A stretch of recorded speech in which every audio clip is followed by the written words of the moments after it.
miss করলেন ক্যামেরাটা footage ধরা লাগতো ক্যামেরা ঘাড়ের মধ্যে দাও না কেন স্যার আমার তো ক্যামেরার সমস্যা ফুটেজ দেওয়া লাগতো ধরেন এটা ধরেন ঘাড়ের মধ্যে দাও না কেন ফুটেজ চলে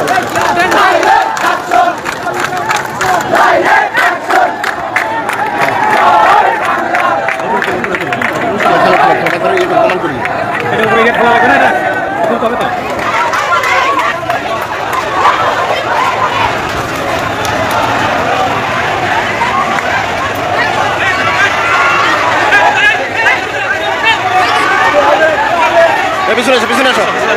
হ্যাঁ হ্যাঁ হ্যাঁ মোবাইল ভালো করে